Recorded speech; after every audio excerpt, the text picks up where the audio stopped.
Good day, COPA, Johannesburg, and the rest of the world at large. My name is Ian Gertenbach. I am music culture and music business lecturer at COPA, Johannesburg, resided in lovely leafy Kensington. Who am I joined by, though? You're joined by me, Andrew Massey, the head of faculty here in Johannesburg, and good to be here with you again this week, Ian. After the fun we had last week, I thought I would join you again. That's quite a compliment. I'm glad I'm fun to be around. Good time. So anyways, for those who are just tuning in for the very first time, this segment is called The Week in Music History, and all the credit goes to thisdayinmusic.com, wonderful website where all this information is actually gleaned from. But basically we go through the annals of time and then the passages of time and look at all the ridiculous things that have happened in the world of the music industry in days gone by. Indeed. So we're going to start with Monday the 5th of February. Andrew, take us away. Indeed, yes. On Monday, 5th of February in 2016, this is a very interesting one, a new species of black tarantula that lives near Folsom Prison in California was named after Johnny Cash. Aphanopelma, I think Aphanopelma johnnycashi is the actual name of this tarantula. And it was among 14 new tarantula species from the southern US, which were described by a biologist in the journal Zoo Keys. So they literally named a spider after Johnny Cash. A black one, too. A black spider. Weird. That's also one of the more badass things. It is pretty badass. Mild language, but it is out there. Yeah. Johnny Cash turning in his grave. Maybe it was more of a lizard guy as opposed to an arachnid guy. Maybe, you never know. Yeah. Cool, what happened on Tuesday, Ian? On Tuesday, the 6th of February in 2014, Nirvana's very iconic Smells Like Teen Spirit was named as the greatest song of all time by NME, or New Music Express, I believe it stands for, music publication in the UK. The song was one of the last songs written for Nirvana's breakthrough album Nevermind, which was released in 1991. The rest of the top 5 tracks were at number 5, Last Night by The Strokes.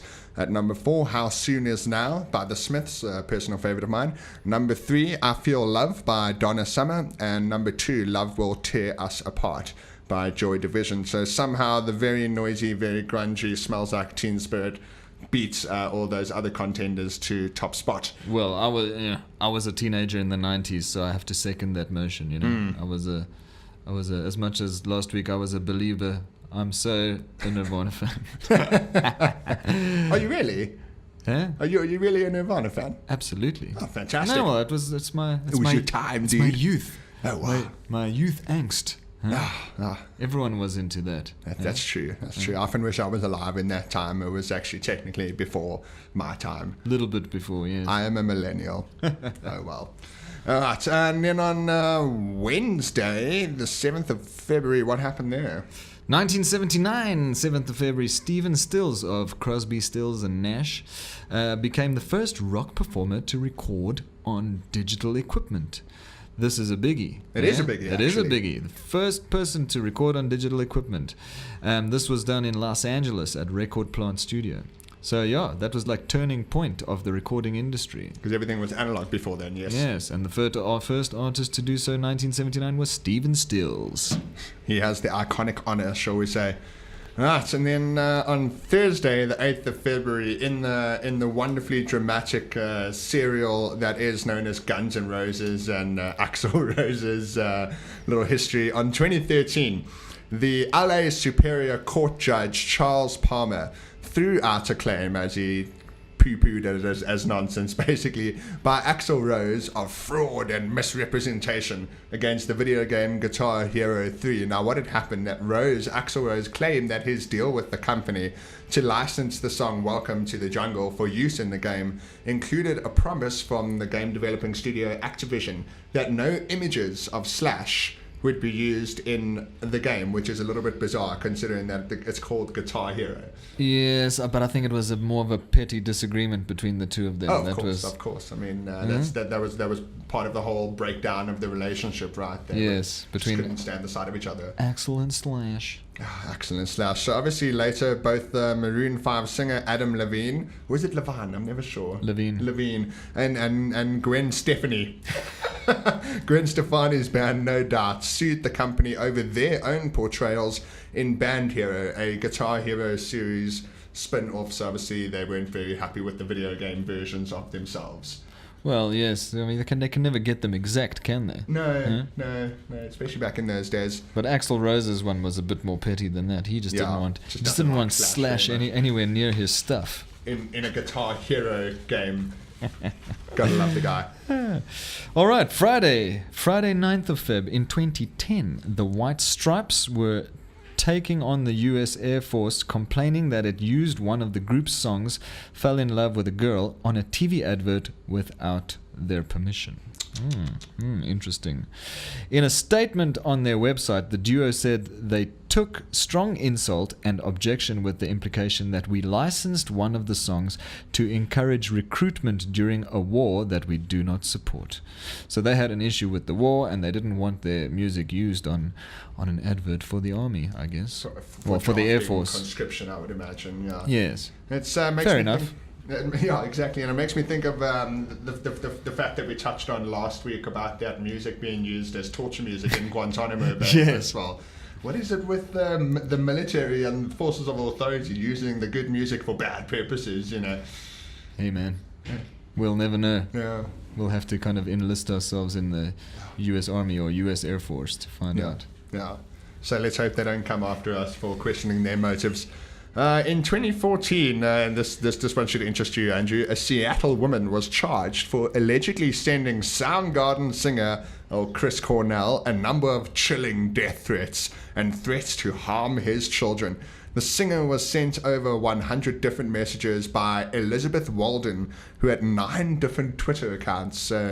Totally stable. Prosecutors said the tweets constituted cyber stalking and filed criminal charges against her. Poor Chris. Well, I would say that is quite criminal. Having numerous Twitter accounts and then kind of I mean, who does that? And stalking people with them. Very interesting. Look, you said it would interest me. It does interest me. Chris Cornell was my guy. He was my guy. Yeah. Rest his soul. The conspiracy theorists would probably use that and kind of like, hey, she's the one who killed him, man. Yeah. Well, there's that whole Kurt and Courtney thing as well. You know? Indeed. It wasn't suicide, it was murder, kind of thing. People will believe what they will because in actual fact they just miss the people involved. Exactly that.